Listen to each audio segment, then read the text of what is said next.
음, 우리가 이제 코로나 때문에 각자의 처소에서 음, 줌으로 예배를 드릴 수 있게 되는 게 진짜 특별한 경험이거든요. 음, 음, 그냥 같이 모여서 할 때는 또 얼굴을 보아서 좋은데 이렇게 또 떨어져 각자 각기 자기 집에서 있다는 생각을 하면서 어떻게 보면 새로운 연결, 음, 각자 장소가 떨어져 있는데 예, 이렇게 같은 마음을 가지고 예배를 드릴 수 있다는 게 어떤 특별한 경험이라 생각이 들고요. 음, 그, 이제 이런 생각을 하게 돼요. 그러니까 우리가 이제 사실 주일날 같이 함께 모여서 이제 예배를 드리는 게 정상인데, 네, 그게 아니라, 이렇게 이제 집에 있으면서 화면을 바라보고 이렇게 한다는 게 아주 특별하잖아요. 근데 우리가 이제 낯선 환경에 처한다는 것이 사실은 우리 안에 상당한 어떤 그 자체로 뭔가 정말 그 새로운 일들을 이제 우리에게 이룰 수 있겠다는 생각을 하게 됩니다. 그러니까 낯선다는 것은 불편한 것이고, 어떻게 보면 때로는 불안하기도 하고, 대신 싫기도 하고, 그런데 사실 그런 환경이 우리로 하여금 생각하게 하고, 그냥 익숙하게 편한 대로 움직이던 것에서 이제 뭔가 이제 다르게 하도록 이제 그렇게 이제 우리의 생각을 이제 바꾸게 되니까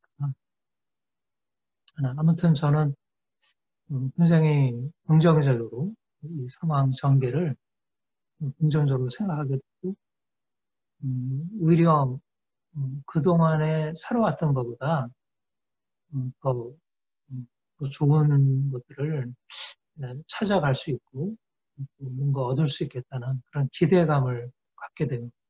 그러니까 이제 줌을 통해서 이제 온라인에 친숙해진다는 것도 저로서는 아주 굉장히 새로운 경험이고 그냥 보통 같으면 잘 안 할 일인데 이제 줌을 이렇게 하게 되니까 이것도 내게 이제 조금씩 이제 익숙해지고 또 이런 식으로 좀 사람들과 더 좀 소통을 해야겠다 하는 생각을 하게 됩니다. 이제 요즘 사실은 이제 이 코로나 때문에 예, 우리 일반 사람들도 그렇고 우리 교회 그리스도인들도 그렇고 이 자유에 대한 생각을 진짜 많이 하게 됐잖아요. 어떻든 이제까지 이제 우리가 마음대로 먹고 어디 다니고 뭐 사람들을 만나고 뭐 이럴 수 있었는데 이제 그걸 하지 못하고 장사도 못하게 되고 모이지도 못하게 되고 예배도 함께 모여서 드리지 못하게 되고 감독을 받아야 되고 뭐 조금만 잘못하면 뭐라고 하고 비난받고 이제 하는 그러니까 우리가 자유를 너무 이제 당연하게 받아들이고 우리가 자유롭게 살아간다는 게 얼마나 좋은지 그런 거를 크게 생각하지 않는데 지금 이런 상황 속에서 얼마나 이게 자유가 중요한지 예?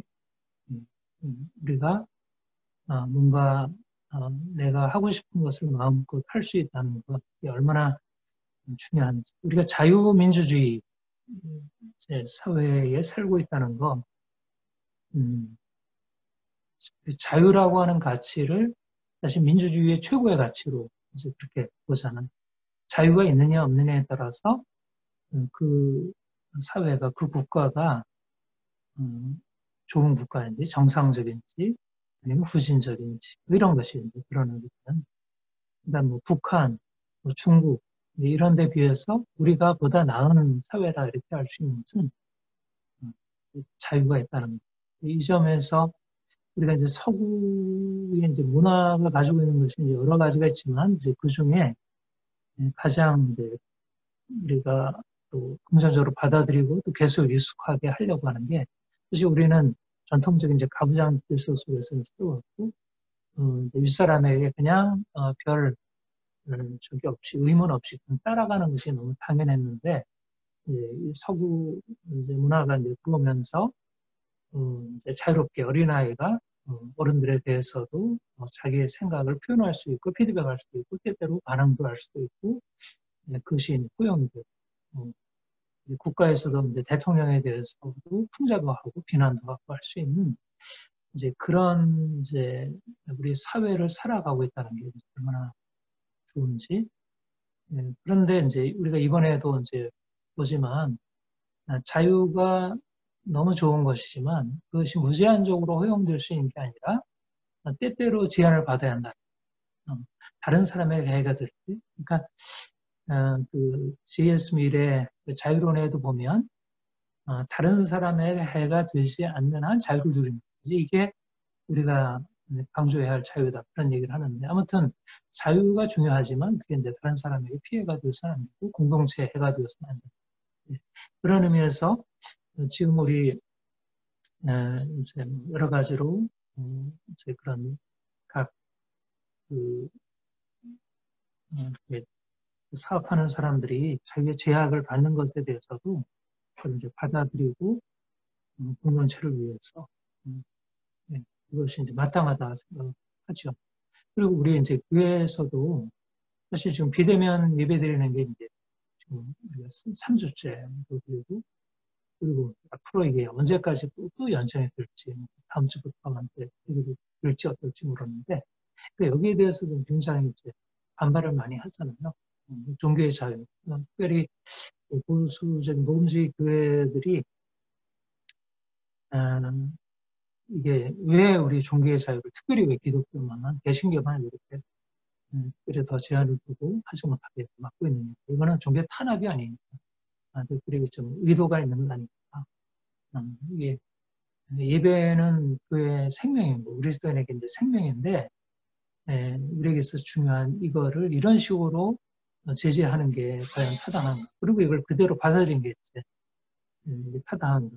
이런 많은 이제 질문이 있고 또 그런 비판이 있고, 여기에 대해서 여러 가지 많은 논의들이 있고, 뭐 지금도 이제 정부에서 비대면 예배를 얘기하고, 또 그래서 각 공무원들이 나와가지고 교회들마다 와서 이제 그걸 감독하고 그냥 그 지제를 지키지 않으면 이제 그것에 대해서 책임을 묻겠다, 이러면서 지금 뭐 갈등들이 여전히 따르면서도 굉장히 이제 불편한 마음들이 있고, 과연 이게 그런데 사실 뭐 여러 가지 의미가 있다고 생각해요. 근데 정부가 내리는 이런 조처들이 과연 얼마나 타당한지에 대해서도 이제 질문할 수 있고 질문할 필요도 있지만, 그러나 적어도 우리가 민주주의 사회에 살면서 이제 다른 사람의 이익을 위하여 공동체의 공공선을 위해서 자유를 제한하는 것, 또 제한당하는 것에 대해서 받아들이는 것, 그것은 극히 이성적이고 극히 민주사회의 원리에 부합한, 이건 민주주의의 원리를 반하는 것이보다는 사실 민주주의 원리 안에서 허용되어지는, 물론 이제 그것이 구체적인 면에서 이것이 과연 지나치지 않은가, 이런 반론도 있을 수 있고 하지만, 특별히 이제 저는 이제 그런 생각을 해요. 지금도 교회가 정부 갈등을 하고 또 일반 시민들과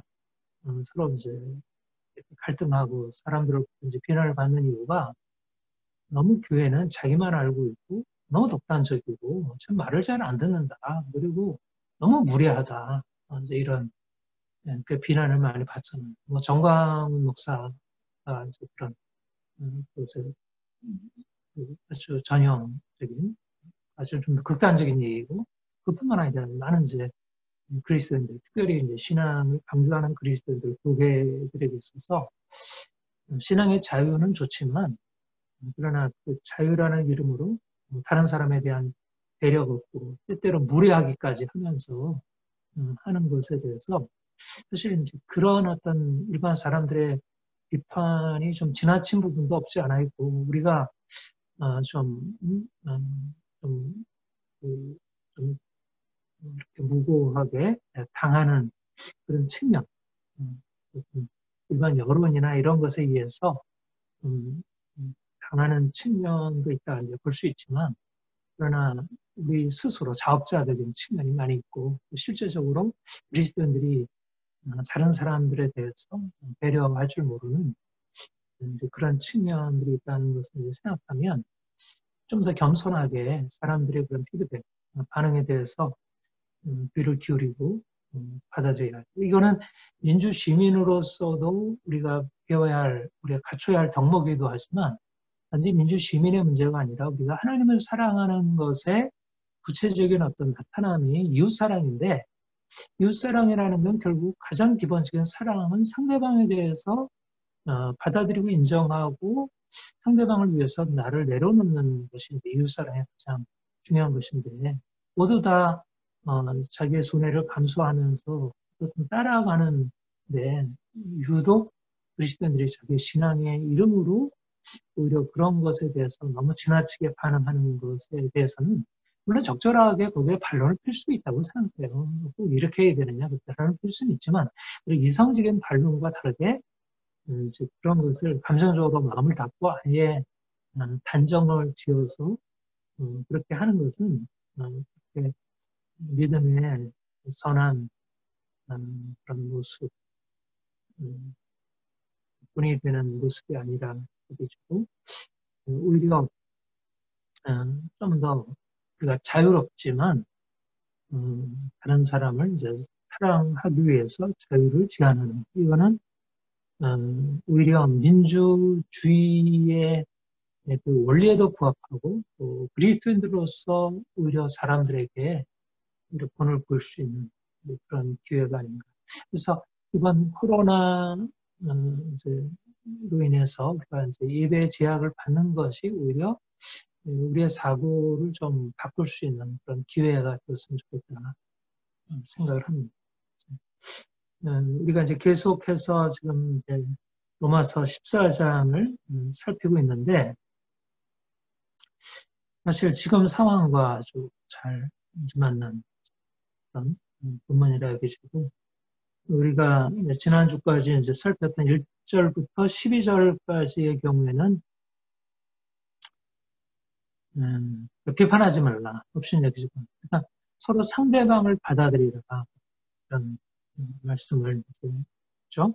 먹는 자와 먹지 않는 자가 함께 하나님을 예배하는 데 있어서 먹는 자는 먹지 않는 자, 먹지 않는 자는 먹는 자. 각기 이제 상대방이 적어도 하나님을 사랑한다는 그 근본 바탕을 가지고 하나님께 나아간다면 나와 비록 다르지만 그들을 인정하고 그들을 받아주는 것.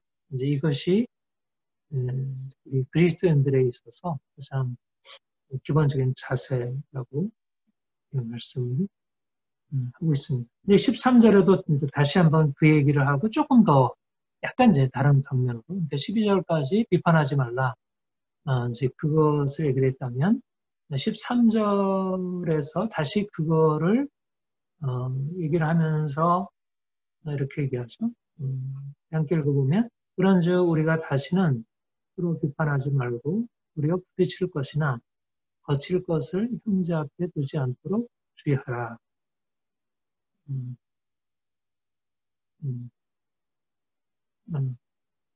그러니까 너희는 다시 서로 비판하지 말라. 그리고 부딪힐 것이나 거칠 것을 형제 앞에 두지 않도록 하라. 이게 무슨 말일까요? 부딪힐 것이나 거칠 것을 형제 앞에 두지 않도록 하라. 내가 주 안에서 알고 확신하니 무엇이든 스스로 속된 것이 없으니 만약 속되게 여기는 그 사람의 속된이다.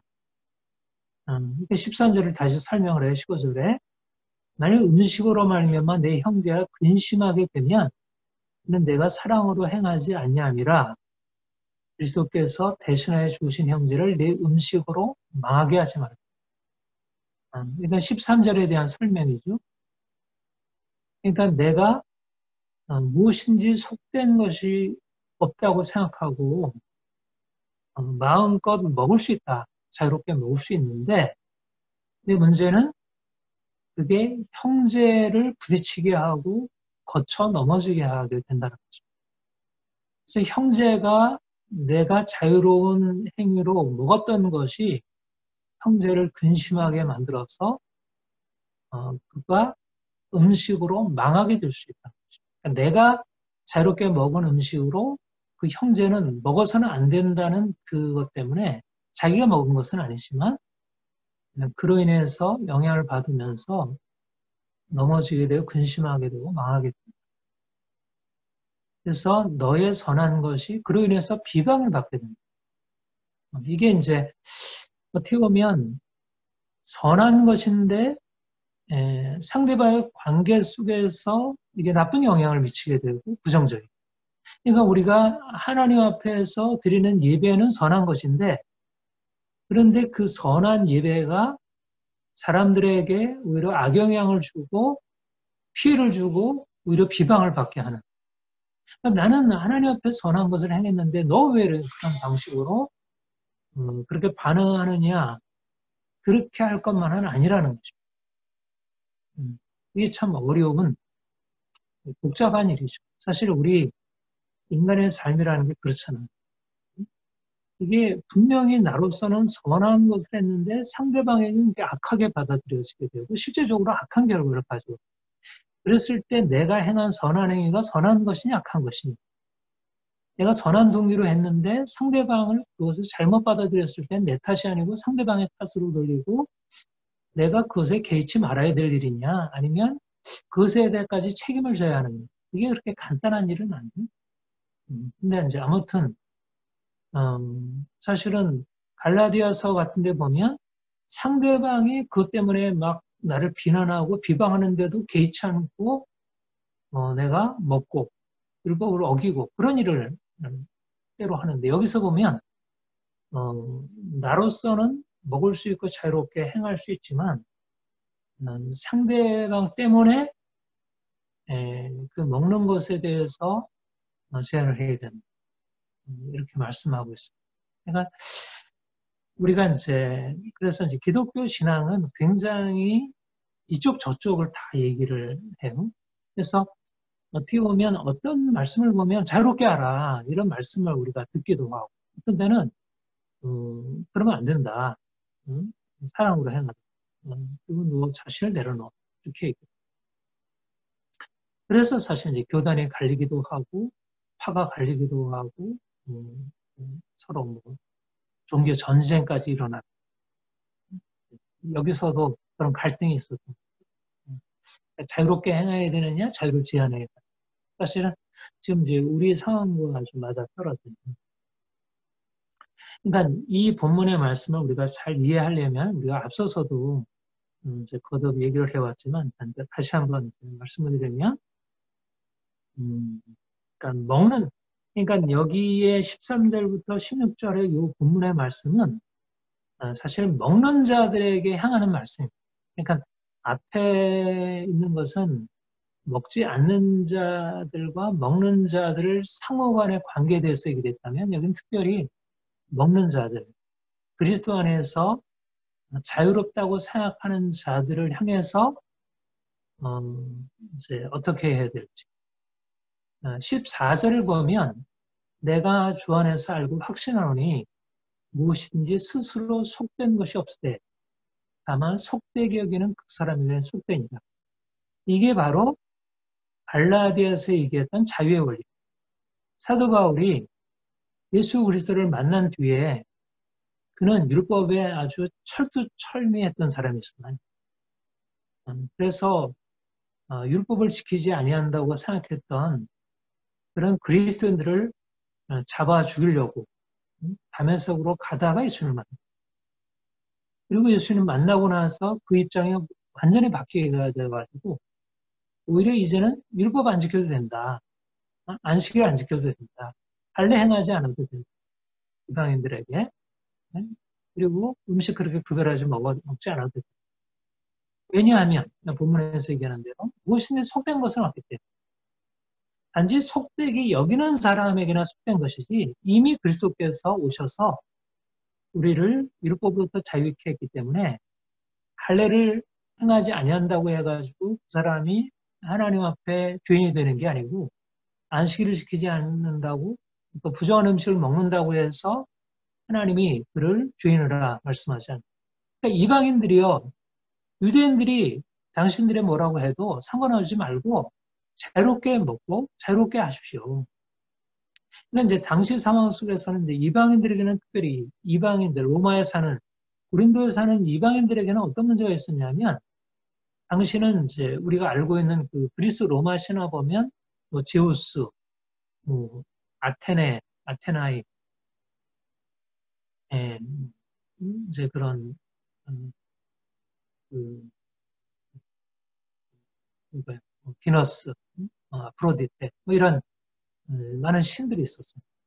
그리고 각 도시들마다 그런 신들에게 드리는 신전이 있었고, 신전에 이제 그 사람들이 가서 제물을 드리고, 거기에 이제 드린 제물을 와서 이제 먹기도 하고, 또 시장에다 팔면 사람들이 그 시장에서 그 음식을 이제 사다 먹는 거죠.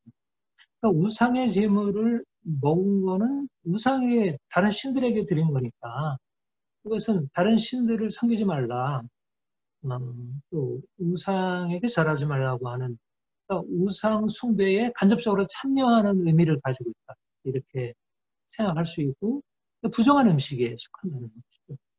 그러니까 그런 음식을 먹지 않아야 된다는 그러니까 유대교의 어떤 율법에 이미 이렇게 이제 그 접촉 그런 그 선 이해가 있는 경우에는 이제 하나님 말씀, 하나님을 섬긴다고 할 때는 그런 우상의 지물을 먹지 않는 게 당연하다. 그렇게 생각을 하게 되는데 사도 바울이 그들에게 율법으로부터의 자유라고 하는 이 복음의 놀라운 소식을 전파하면서 이방인들에게 이런 모두 상관없는 것입니다. 이러면서 율법으로부터 자유한 이제 그리스도인의 삶에 대한 것들이 이제 퍼져가게 되었고 이제 그로 인해서 이제 로마 교회 안에서 이제 분쟁이 일어났고 유대인들처럼 그런 우상에게 드린 이제 고기 뭐 이런 것을 먹어서는 안 된다.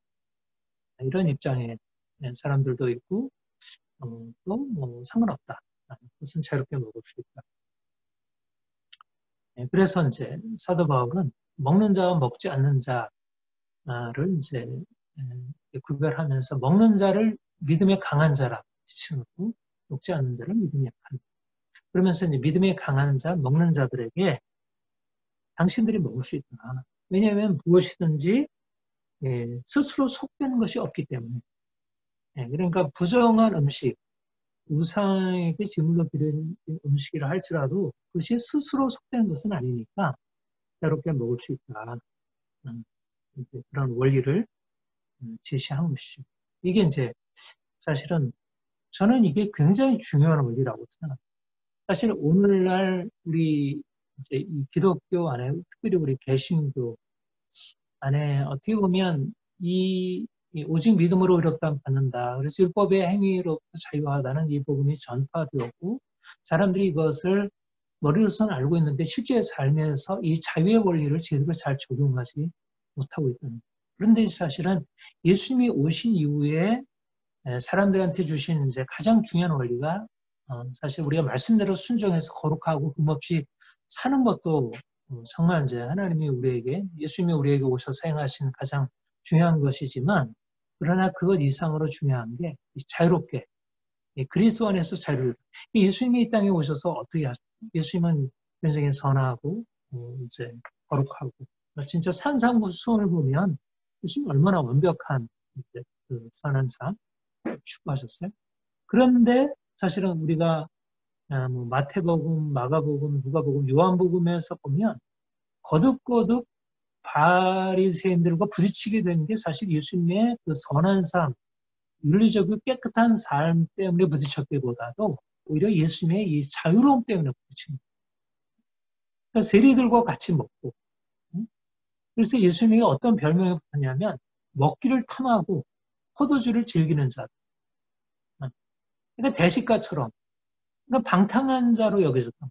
그러니까 세례 요한 같은 경우에는 금식하고 그랬는데 바리새인들에게 비춰진 예수님의 모습은 너무 자유로운 모습. 그리고 우리가 그 마태복음 15장에서 보듯이 그 유대인들은 바리새인들은 음식을 먹을 때 뭐 손을 씻고 뭐 그릇을 씻고 또 얼마나 그 씻는 정결한 규정들이 많아요. 그런데 예수님은 이제 제자들이 씻지 않는 손으로 음식 먹는 것에 대해서 오히려 변호해주고.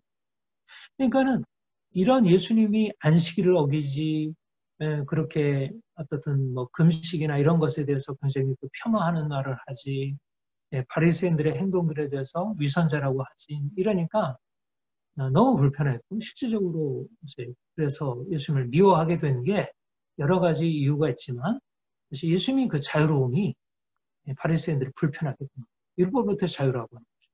그리고 사실은 사도 바울이 유대인들로부터 미움받았던 게 뭐냐? 이제 사도 바울이 바로 율법부터 자유, 안식일을 안식일은 할례에 상관없다. 할례는 원래와 상관없고 오직 믿음뿐이라고 하는 율법부터 자유라고 하는 게 사실은 바울이 핍박을 받게 되는 주요한 원인이죠. 그리고 종교개혁 루터가 종교개혁을 일으킨 것도 바로 정속을 깨뜨렸잖아요. 오직 믿음으로 말미암아 의롭다함 받는다. 그러니까 더 이상 이런 이제 성직자는 결혼하지 말아야 되고 이제 성직자는 이렇게 되고 저렇게 되라고 하는 그런 그동안에 가톨릭 안에 있었던 수많은 종교성들을 다 깨뜨려 버리고 뭐 성사들 뭐 성물 성전 뭐 성일 뭐 이런 그 모든 그 성이라고 하는 모든 것들을 다 무너뜨려 버리고 그러니까 이제 엄청난 사실은 혁명이었어요. 엄청 혁명. 그러니까 종교개혁이라고 하는 것은 이 자유의 부분이죠. 종교개혁은 자유. 그러니까 예수님, 사도 바울, 루터, 칼빈. 네. 그러니까 이런 면에서 사실 이제 그리스도는 누구보다도 현실 가운데서 자유를 누리고 자유를 주장하고 자유를 강조해야 할 사람들이. 그런 의미에서 우리는 이 갈라디아서의 자유의 복음, 또 보면 15, 이제 14절에서에게는 무엇이든지 스스로 속되는 것이 없다고 하는 이 자유의 원리를 우리가 붙들어야 한다는 거죠. 저는 사실 이제 논문도 이제 그런 내용을 이제 썼지만 오늘날 그리스도인들이 이 자유의 이 복음, 이 자유의 원리를 확실하게 붙들지 못하면 이 시대 안에서 너무나 사람들이 너무 많이 눌려 있고 자유를 진정으로 이렇게 제대로 향유하지 못하고 사실 우리나라 어때요? 우리가 자유민주주의 사회에 살고 있다 그러지만 우리가 얼마나 유교의 가부장적인 질서에 매여 있어요. 그러니까 여전히 남녀 평등 안 되고 그런 이제 장유유서의 그런 너무 견고한 질서가 안 깨지고 그리고 이제 그 부모와 자녀 이제 회사에서의 이제 그런 위계 질서 이런 게 이제 안 깨지잖아요. 그러니 자유의 권리는 이제 너무 중요하다. 그래서 우리가 이런 본문의 말씀이 굉장히 우리에게 귀한 진리로 받아들여지는데 그런데 이제 사도 바울은 사실은 이 13절에서 16절에서 얘기하려고 하는 것은 사실 그 자유에 대한 강조보다 오히려 너희가 자유로워야 되시는 그러니까는 13절을 얘기하면서 비판하지 말고 부딪힐 것이나 거칠 것을 형제 앞에 두지 말라 하면서 이 얘기를 하고 있는 거예요. 그러니까 14절은 주된 어떤 포커스가 아니고 13절, 15절, 16절의 그 전체적인 요지에서 하나의 부분적인 논지이죠. 너희가 자유하다. 그러나 그 자유를 사용하는 데 있어서 이러이러한 제한이 필요하다. 그러니까 자유에 대한 초점보다는 그러니까 이제 14장 전체가 그래요. 그러니까 갈라디아 사회 같은 경우에는 너희가 율법부터 자유해라, 자유를 주장해라. 이제 그것을 강조하고 있다면 사실 로마서 14장에 보면은 자유한 자들이어야 하지만 자유를 결코 포기해서 자유라고 하는 가치는 너무 중요한 가치지만 그러나 자유라고 하는 것을 사용하는 데 있어서 이제 그것이 지나치게 강조되다 보면 오히려 또 다른 어떤 다른 극단 사실은 진리라고 하는 것이 이제 균형인데 마치 교감신경, 부교감신경에 있어서 우리의 건강을 이렇게 정상적인 우리의 삶을 이렇게 세워주듯이 말하자면 자유의 원리와 자유를 제한하는 원리가 함께 있어야 개인적으로 공동체가 세워지는데 자유만 극단적으로 강조되다 보면 또 다른 문제가 나타날 수 있다는 거예요. 그래서 이제 그 13절, 15절에 부딪힐 것이나 거칠 것을 형제 앞에 두지 말아라. 그리고 15절에 보면 만일 음식으로 말미암아 네 형제가 근심하게 되면 내가 사랑으로 행하지 않니. 그리스도께서 대신해 죽으신 형제를 네 음식으로 망하게 하소서. 여기 사랑으로 행하라. 자유롭지만 사랑해야 된다. 결국 자유라고 하는 것은 그것이 모든 것을 삼키는 원리가 되어서는 안 된다. 자유라고 하는 것을 결코 양보해서는 안 되지만 자유라고 하는 것 때문에 사랑을 잃어버린다든가 그래서 사랑 없음으로 다른 사람들에게 해가 되고 그 은에서 다른 사람 지체가 그 음식으로 망하게 된다. 문제가 된다. 너의 선한 것이 비방을 받지 않고 분명히 자유는 선한 것이 속된 것이 없으니까 내가 마음 놓고 자유롭게 먹을 수 있어요. 안식일을 지키지 않을 수 있어요. 내가 자유롭게 사람들을 만날 수 있고 같이 할 수 있어요. 그러나 그것이 형제에게 부딪히게 되고 거리낌이 되고 그리고 넘어짐이 되고 형제를 망하게 하기까지 할 수 있고 비방을 받게 할 수 있고 그러니까 이제 고린도전서 8장, 10장 그런 데 보면 이제 이런 것과 거의 동일한 말씀. 말하자면 내가 우상의 제물인 줄 알고 먹으면 나는 자유롭게 먹었는데 그것에 있어서 거리낌을 가지고 있는 지체가 그것을 보면 나의 행위로 인해서 이건 먹어도 되나? 본인은 그건 부자유한데 그러면서 자기가 가지고 있는 신앙 양심을 거슬러서 행하게 되는 굉장히 불안하게 되는 그런 문제가 생긴다는 거죠. 그래서 그리스도인들이 자유롭게 되는 것과 내 자유가 사랑을 해야 하거나 다른 지체의 그런 믿음을 이제 해야 하는 일이 없도록 주의하라. 여러분, 이게 얼마나 우리는 이제 성경을 보면 성경의 진리가 얼마나 이게 진짜 이게 놀라운 것인지 성경은 어떻게 보면 모순적인 것처럼 보이는 게 많아요. 근데 사실 인간이라는 게 너무 모순적이죠. 그래서 이제 정신분 속에도 보면 이제 그런 걸 오이디푸스 컴플렉스에서 그 양가 감정 얘기죠. 내가 누군가에 대해서 막 미워하고 죽이려고 하는 마음, 그 아주 미움도 있고 거기에 대해서 죄책감을 느끼는 그런 그러니까 인간 안에 그런 양가성이 있어서 그 양가성을 가지고 이제 그것 때문에 이제 삶이 이렇게 분열되기도 하고 무너지기도 하지만 그러나 그 양가성이 잘 조화를 이루면 건강한 삶이 가능합니다. 그러니까 한 가지만 가지고 얘기를 하면 그러니까 자유라고 하는 것이 문제가 있다고 해서 자유를 누르다 보면 그것 또한 병들게 되고 자유가 중요하다고 해서 자유를 너무 지나치게 강조하다 보면 다른 사람의 자유를 해하게 되고 그래서 이제 공동체가 분열하게 되고 갈등하게. 그러니까 오늘날의 상황이 바로 이렇습니다. 이제까지는 너무 이제 우리나라도 뭐 그렇지만 전 세계가 사실은 전통적인 사회가 너무 억압적이어서 고독으로 또 이러저런 권위로 질서로 이런 게 그리고 이제 집단의 이름 그러니까 이제 사람들 그동안 눌려 있다가 이제 여러 가지 그 시대가 변화되면서 정치적인 변화, 이제 경제적인 어떤 부요함들, 또 이런 철학, 사상, 오늘날에 이제 포스트 모더니즘 같은 것이 들어와가지고 그동안에 사람들이 마땅히 이걸 제한하고 눌러야 한다고 하는 어떤 감정이나 욕망들에 대해서 왜 그렇게 할 필요가 있어? 누가 그렇게 했어? 누가 그렇게 하라고 했어? 이러면서 이제 모든 이제까지의 규제들에 대해서 점점 풀어주는 방향으로 나가죠. 그러니까 이게 뭐 엄청난 사실은 이제 자유가 허락이 되고 있는 서구를 통해서 들어오는 게. 그러니까 아직 동양 안에서는 아직 이제 그런 것이 이렇게 보편화되지 못하지만 결국 자신의 자유가 무엇보다 중요한. 그러니까 지금 우리 사회에서 이제 그 갈등이 일어나게 되는 가장 큰 이유는 이제 자유라고 하는 것 때문에 그렇습니다. 자유.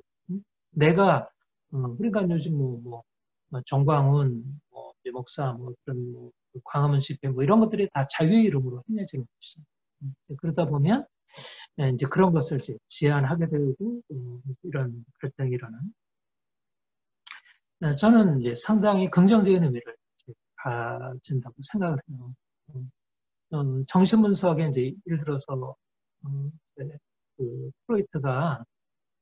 프로이트의 정신분석의 가장 중요한 공헌 중에 하나가 이 초자에 대한 어떤 가르침들이거든요.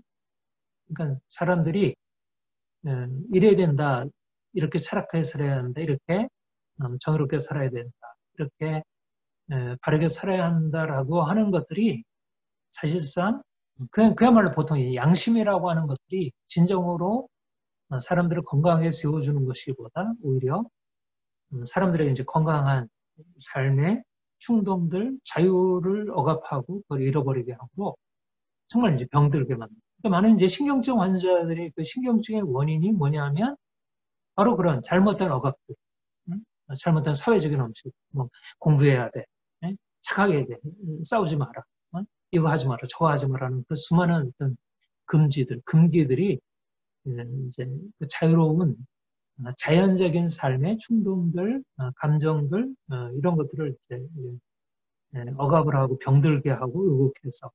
그러니까 오늘날도 우리 사실 아이들도 그렇고 우리 학생들도 그렇잖아요. 얼마나 많이 억압당하고 그들을 자유롭게 하는 게 얼마나 중요해요. 그러니까 사실 나는 우리 그리스도인들이 해야 할 중요한 책임이 사실 이 자유를 가르치고 사람들에게 이제 이 자유라고 하는 것을 향해서 좀 더 이렇게 나아가도록 이제 정말 이렇게 촘촘히 그리고 그야말로 초자라는 것은 내면의 억압자거든요. 그러니까 바깥에서 누가 이래야 돼 저래야 돼 이렇게 말하게 하는 게 아니라 내면에 이미 자기를 억압하는 것이 자기 스스로예요. 그러니까 스스로 금하는 것이죠. 그러니까 자유롭지 못하고 사는 거 먹지 말아야 돼. 이러지 말아야 돼. 저러지 말아야 돼. 그러다 보면 이제 극단적으로 벗어날 고 그런데 이제 주님이 우리에게 말씀하는 것은 자유롭게 살아라. 하나님이 너에게 먹으라 하셨다. 먹을 수 있다. 속되지 않다. 괜찮다. 네가 원하는 거 해봐. 억지로 하지 말고 억지로 다른 사람 이렇게 눈치 보고 그러지 말고 자유롭게 해. 너 스스로에 대해서 긍정하고 인정하고 해. 괜찮아. 부끄럽게 생각할 거 없고 다른 사람에 대해 죄책감 느낄 거 없고 오히려 다른 사람 그렇게 반응하는 다른 사람들이 사실 우리가 주님께 나아가서 바로 이 자유를 경험하는 그리고 사람들에게 나아가서 이제 그런 잘못된 판단에 억압되어 살아가는 사람들에게 자기를 긍정하고 좀 더 자기를 인정하고 살아가도록 그렇게 하는 것. 우리 자녀들을 또 이제 그런 식으로 세워주는 것 중요하다는 것입니다. 그리고 오늘날 우리 너무 이제 권위주의 저는 진짜 문제라고 생각해요.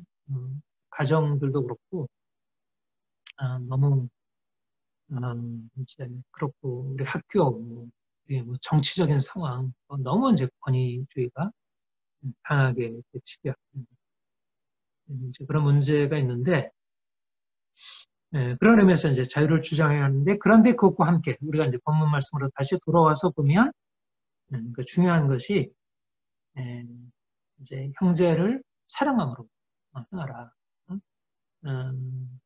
비판하지 말고 부딪힐 것이나 거칠 것을 위해 형제 앞에, 그러니까 형제를 주목하는 거예요. 그러니까 나의 자유를 주장하는 것 이상으로 형제를 위하여, 형제를 위하여, 형제가 근심하게 되지 않고, 형제를 내 음식으로 먹는. 그러니까 초점이 어디에? 내가 어떻게 자유롭게 행하는 것이 아니라 이제 형제가 내 자유로 인해서 어떤 영향을 받게 됩니다. 그러니까 내가 자유롭게 되는 것 이상으로 중요한 게 주님이 사랑하시는 나의 형제가 과연 나의 자유로 인해서 그들이 세워지는가 아니면 그들이 넘어지는가. 이게 얼마나 우리 그리스도인들이 가지고 있는 탁월성이 바로 이것이라는 거죠.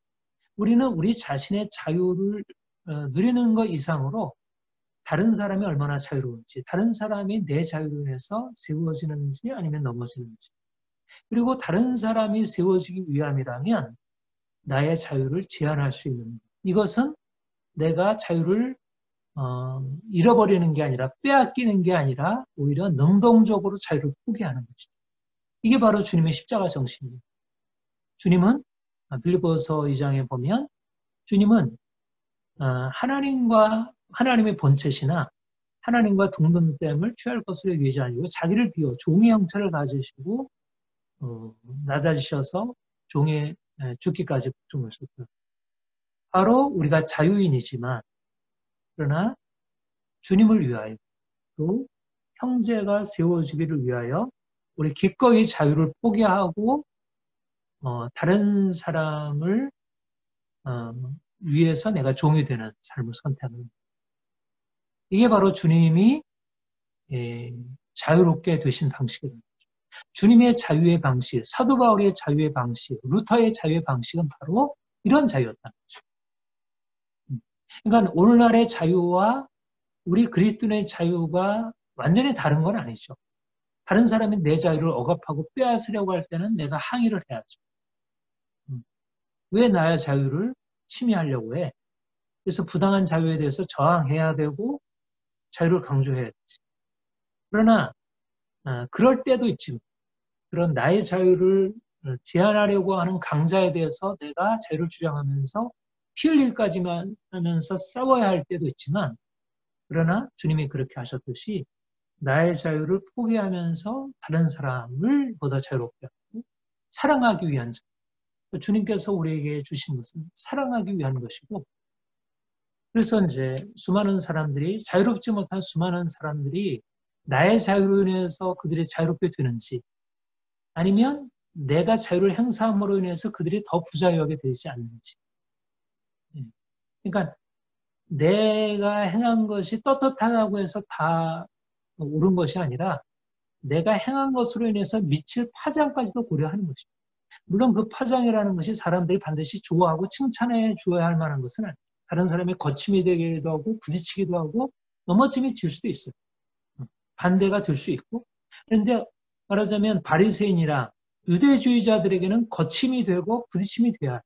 그들까지도 만족시킬 필요는 없어요. 그러나 지체들, 진짜 세워져야 할 지체들이 나의 자유로 인해서 그들이 넘어지게 된다면 그거는 사랑으로 행하지 아니함이고 그거는 진정한 믿음이 아니라는 것. 이것이 이제 주님이 우리에게 말씀하시는 놀라운 자유인 것입니다. 자유를 포기할 수 있는 자유인. 탁월한 바리새인보다 더 탁월한 의인걸로 세상보다 더 탁월한 자유인 거죠. 그러니까 오늘날 우리 포스트 모던 사회에 살면서 우리가 자유를 잃어버리고 뭔가 묶여있고 너무 율법적이고 금욕적이고 살아가게 되면 사람들에게 그것은 빛이 될 수 없다고 보여져요. 분명히 우리는 세상 사람들 이상으로 자기 주장이 분명하고 자유로울 수 있어야 합니다. 그러나 세상 사람들은 자기 자유를 위하여 다른 사람에게 해가 되는 것에 대해서 전혀 개의치 않고 나와 무슨 상관? 그것은 그 사람의 몫이지. 이렇게 정말 이기적인 마음을 가지고 행하고 그래서 오늘날 이제 분열과 갈등이 이제 심화되는데 우리는 다른 사람을 존중하고 차별하지 않을 뿐만 아니라 더 나아가서 다른 사람과 평등한 입장만이 아니라 평등한 입장을 넘어서서 오히려 다른 사람을 위해서 나를 더 낮추고 나를 포기하고 손해보는 데까지는. 이게 이제 주님이 살아가신 방식이고 탁월한 왕의 도라 것입니다. 주님이 우리를 이러한 놀라운 부르심으로 부르셨습니다. 오늘도 많은 사람들이 너무나 부자유하게 살아가요. 그러면 부자유하게 살아가는 사람들이 우리가 자유를 가르쳐줘야 되죠. 우리가 자유를 보여줘야 되죠. 그러나 그들에게 자유를 보여줄 때 그 자유를 보여주는 게 그들에게 거침이 될 수도 있다. 때때로 그들에게 도전이 될 수도 있다. 잘 분별해야 한다. 그래서 우리가 하나님을 더 알아갈수록 우리 자신도 자유롭고 또 자유롭지 못한 다른 사람도 자유롭게 할 수 있는 그런 어떤 섬김의 역량도 우리에게 이제 주어져야 할 것입니다. 하나님이 우리를 이 놀라운 자유로 부르셨는데 우리가 주님이 주신 이 자유로서 정말 많은 사람들에게 놀라운 빛을 비춰줄 수 있기를 기도하겠습니다.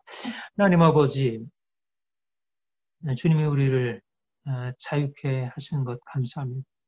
주님 안에서 자유를 결코 빼앗기지 않게 하옵소서. 그런데 주님께서 자신의 자유로 부자유한 우리를 많은 종들을 섬기심으로 그들을 자유케 하신 것처럼 우리도 이제 나아가 사랑으로 섬김으로 부자유한 사람들을 살리는 사명 감당하게 하옵소서. 특별히 오늘날 수많은 사람들이 자유를 잃어버리고 고통 가운데 살아가고 있는 그들을 섬길 자들이 필요합니다. 주님, 우리를 세우셔서 우리로 하여금 그들을 만나게 하시고 그들에게 이 귀한 사랑 전해줄 수 있게 하옵소서. 감사드립니다. 예수님의 이름으로 기도합니다. 아멘.